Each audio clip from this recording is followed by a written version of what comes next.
Radio, tous au jardin.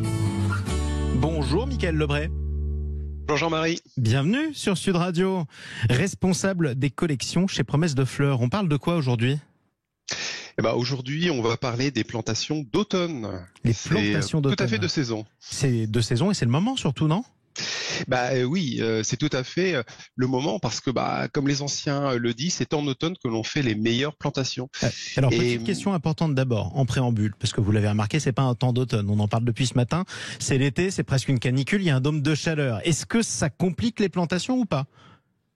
Alors, ça complique les plantations, oui et non. C'est-à-dire que à court terme, ça peut les compliquer parce que la terre peut être encore un petit peu dure, mais disons que à plus long terme, non, parce que comme vous le remarquez, les jours raccourcissent et il commence à y avoir un petit peu de pluie sur tout le territoire. Et oui, on peut commencer à planter en ce moment. Alors justement, pourquoi en automne ? Dites-le nous.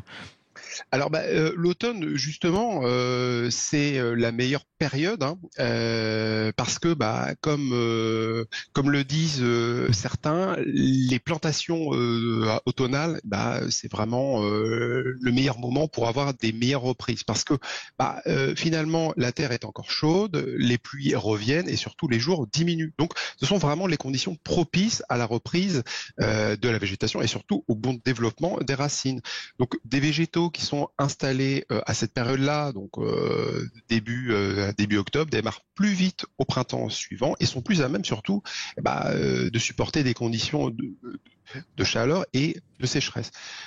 On l'a vu cette année, notamment dans le sud de la France, de nombreux jardiniers ont perdu des végétaux plantés au printemps, tout simplement parce qu'ils n'étaient pas encore assez forts et pas suffisamment à même de supporter la sécheresse. Donc, planter en automne, finalement, c'est un geste de jardinage responsable pour installer durablement vos plantes au jardin avec moins d'arrosage, moins de soins et surtout moins de pertes. Alors, est-ce qu'on peut commencer maintenant ou on attend un peu ? On va dire que les dernières grandes chaleurs, même si encore dans certaines régions il fait encore un petit peu chaud, mais globalement les grandes chaleurs, les grandes périodes de canicule sont quand même terminées.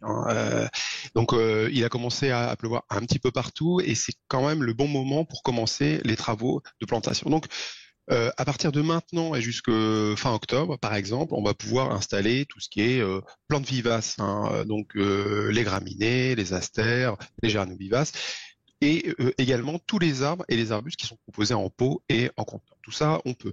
Octobre, c'est aussi le mois parfait pour planter les bulbes de printemps. Donc tout ce qui est tulipes, narcisses, ail d'ornement, tout ça, ça se met en terre maintenant. Et la bonne nouvelle, quelque part, c'est que ce sont des végétaux qui ne craignent pas la sécheresse. Certains d'ailleurs, comme les tulipes botaniques, les Ermurus ou les fritillaires, se plaisent particulièrement dans des endroits arides du jardin. Donc les bulbes de printemps, on peut les planter maintenant et jusque mi-décembre environ. Et derniers végétaux qu'on peut planter en octobre, ce sont les plantes bisannuelles. Donc, tout ce qui est giroflée, pensée, prime-vert, et qui vont fleurir en fin d'hiver, début de printemps. Voilà. Exactement. Quelques exemples d'arbustes, racines nues ? Alors oui, effectivement, les arbustes racines, eux, vont venir ensuite après. C'est, on va dire, vers fin octobre qu'on va pouvoir les planter. Alors parmi les arbustes racines que l'on va pouvoir planter, c'est tout ce qui est plantes de haies comme les hêtres, les charmes, les troènes, mais aussi les arbres dits solitaires comme les chênes, les peupliers, les tilleuls, et enfin les arbres fruitiers. Voilà, tout ce qui est pommier, poirier, prunier et cerisier. Exactement. En plus, c'est formidable et c'est très beau au printemps. On passe au potager, on approche de la saison des soupes. Qu'est-ce qu'on plante ? Au potager, alors même si c'est relativement calme en ce moment parce qu'on a fait à peu près toutes les grosses récoltes, néanmoins on peut planter en ce moment tout ce qui est chou, donc brocoli, chou-fleur, mais également tout ce qui est légumes racines, les carottes, rutabaga, céleri aussi, et surtout il commence là, il faut attendre encore environ 15 jours, mais ça va être le moment de semer la mâche. La mâche, c'est vraiment la salade que l'on va retrouver durant tout l'hiver et que l'on pourra récolter toute tranquillité. Et c'est vrai que c'est délicieux aussi en salade. Quoi qu'il en soit, on parlera plutôt de fruits dans un peu plus d'une demi-heure avec Vincent Ferniaud. Ferniaud fait le marché. Écoutez, il a raison, il est gourmand. C'est le rendez-vous des gourmands. Merci beaucoup, Michaël Lebray, directeur des collections, responsable des collections chez Promesse de Fleurs. Vous écoutez